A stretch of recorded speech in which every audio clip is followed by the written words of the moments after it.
Hola, muy buenos días, ¿cómo están? Muy bien, Natalia. Y creo que es algo que dentro de todos los argentinos saben, pero quizás no con el detalle que ustedes han presentado en FADA, cómo se encarecen los productos en Argentina desde que salen del productor hasta que llega a la góndola. En eso se centra este informe. Así es, este es un trabajo que nosotros elaboramos semestralmente en donde analizamos cómo se compone el precio de estos tres productos que mencionaste, leche, carne y pan, desde que sale el campo de insumo hasta que el producto llega a la góndola. Y en ese sentido, bueno, hay varias formas de verlo, pero ese precio que pagamos los consumidores, cuando lo analizamos a lo largo de toda la cadena, una parte está compuesto por todos los costos de producción que se necesitan para que ese producto llegue a la góndola. También tiene un componente muy importante de la parte impositiva y también, bueno, las ganancias que tienen cada una de las cadenas. Entonces, en función de esto, uno de los principales resultados que obtuvimos de este trabajo es que 1 de cada 4 pesos que nosotros pagamos por estos productos son impuestos. Es decir, en promedio, el 25% del precio del kilo de pan o del precio del kilo de asado o del sachet de leche son impuestos. Que se fueron pagando a lo largo de toda la cadena. O sea, es un nivel bastante alto para la de los consumidores, y también cuando uno lo analiza hacia adentro de las actividades productivas, bueno, todos sabemos que la participación de los impuestos es bastante alta. Bien, bueno, la verdad que cuando uno analiza que la cuarta parte del precio está compuesto por impuestos, pagamos muchos impuestos en lo que tiene que ver con este sentido. Y uno imagina que son impuestos uno a la producción y otros al consumo, es decir, va para los dos lados.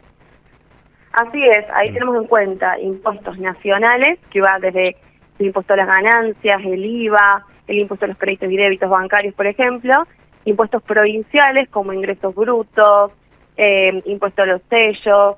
También tenemos algunas tasas municipales, que bueno, eso depende de cada municipio qué es lo que aplica, pero bueno, generalmente se paga lo que es impuestos al comercio y a la industria, o algunas tasas viales también.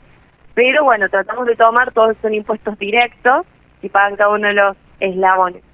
Y Bien, si querés, para traducirlo en pesos, sí. porque por ahí en porcentaje sí, 25%, pero en pesos, por ejemplo, cuando compramos un sachet de leche, estamos pagando aproximadamente entre unos 45 y 50 pesos el concepto de impuestos, ¿sí? En ese precio, ¿no? En el caso de la carne, estamos pagando alrededor de unos 293 pesos en ese precio del kilo de carne. Y en el caso del pan, por ejemplo, son unos 80 pesos. O sea que, bueno, es bastante Claro. considerable en el precio total de cada producto.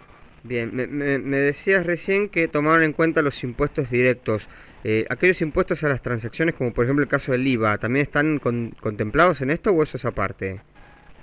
Sí, sí, está contemplado en Perfecto. el precio, en los impuestos, perdón. En el caso de la leche, por ejemplo, se paga el 21% por el precio final, y en el caso de la carne y del pan es el 10,5%, tiene una alícuota reducida. Y eso también pone en discusión, bueno, el Claro. IVA, y generalmente cae en el consumidor, porque a lo largo de las etapas productivas se puede ir haciendo esto del crédito y débito fiscal, ¿sí? En donde está la posibilidad de pasárselo o de recuperar, mejor dicho, ese impuesto. En el caso del Claro. consumidor, los consumidores directamente lo pagamos, no podemos descontarlo de algo. Entonces, bueno, esto es, en el caso de la leche, un producto básico y tan importante en la familia. Bueno, todos pagamos la misma alícuota, que es el 21%, independientemente de los ingresos que tengamos. Paga el 21% del IVA las familias que están mejor económicamente, y también el mismo porcentaje aquellas familias que, bueno, son más vulnerables. Claro. Entonces, termina siendo en un punto hasta bueno, no equitativo, regresivo incluso. Bien. Ahora, hablemos por ejemplo del PAM, ¿no? Que bueno, a ver, no puede faltar nunca en la mesa de los argentinos. Y estamos recurrentemente tocando el tema de cuánto influye el aumento, por ejemplo, de la materia prima, ¿no? Por supuesto, el aumento de la producción del trigo, por ejemplo, en lo que es el costo total. Y estaba viendo ahora justamente el informe de FADA. Solamente el 13% del precio final pertenece a lo que es el precio de producción. Después se va encareciendo en los diferentes eslabones, sumándole al final los impuestos. Es decir, el productor recibe una pequeña tajada de lo que termina pagando el consumidor. Así es, cuando nosotros analizamos la participación que tiene cada uno de los actores, como bien decías, la producción primaria por medio del trigo, estamos teniendo en cuenta la suma de los costos que tiene ese eslabón más la ganancia. Y en este caso no es que se lleva como ganancia, sino que es la participación que tiene en el precio final. En el caso del trigo es el 13% sobre el precio del pan, ¿sí? Y esto también, por supuesto que después se suma todo lo que es la participación del molino, que es la parte industrial, donde se convierte el trigo en la harina. Ahí hay una participación del 6% del molino, a eso se le suma después lo que es la participación de la panadería, con un 56%, y luego los impuestos.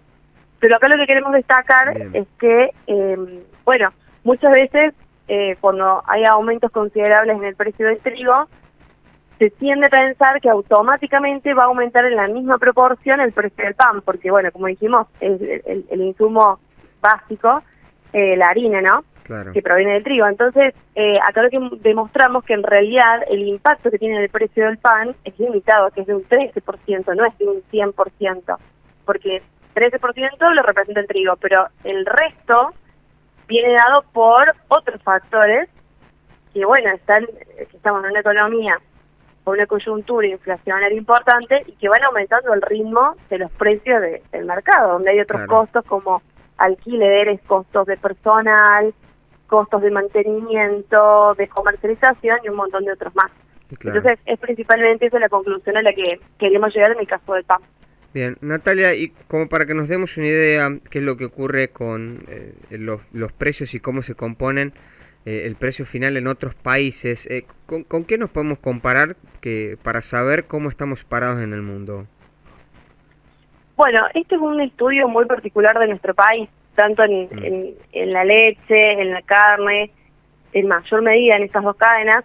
Pensemos que, sobre todo en la producción primaria, hay bastante heterogeneidad, no hay un único modelo de producción, ¿sí? No es el mismo modelo de cría que se tiene, por ejemplo, en Córdoba, en Buenos Aires, que la que se puede tener en Corrientes, por ejemplo, o en el caso de los tambos, lo mismo. Hay muchas diferencias de tecnología, cuestiones de características climáticas, regionales, etcétera. Entonces ya de por sí llegar a un resultado en nuestro país es bastante complejo, que de hecho hay muchas realidades, llegamos como a un nivel promedio.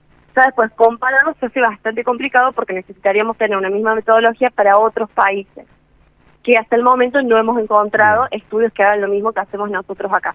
De todas formas, sí, viendo el tema de los impuestos, bueno, sabemos que en otros países, sobre todo países vecinos, por ejemplo, el impuesto a las ganancias suele ser menor que el que tenemos acá en nuestro país, impuestos al IVA, o al producto final, no solamente en países de la región, sino en otros países suele ser también inferior. De hecho, luego de la pandemia en algunos países se quitó este impuesto de manera, por un tiempo, por toda la crisis de la pandemia. Entonces, en ese sentido sí tenemos alguna diferencia. Por supuesto que en otros países también los impuestos son altos, pero bueno, la otra vez en una entrevista me decían, ¿por qué nosotros nos quejamos cuando en otros países también son altos los impuestos? Y bueno, quizás venga porque no estamos sintiendo que con lo que aportamos o con lo que tributamos tengamos una contraprestación correcta a lo que nosotros estamos aportando. Quizás viene por ese lado, a diferencia de otros países. Claro, y habrá que ver también el tema de la renta promedio, si es más elevado o no, son características diferentes también. Exactamente, y los sistemas de producción de otros países seguramente difieren o tienen otros productos finales distintos a los que tenemos nosotros. Claro. Natalia, muchísimas gracias por su tiempo, muy amable. No, por favor, muchas gracias a ustedes y un saludo a toda la gente que nos está escuchando. Que tenga un buen día. Hablamos con Natalia Ariño, economista de FADA.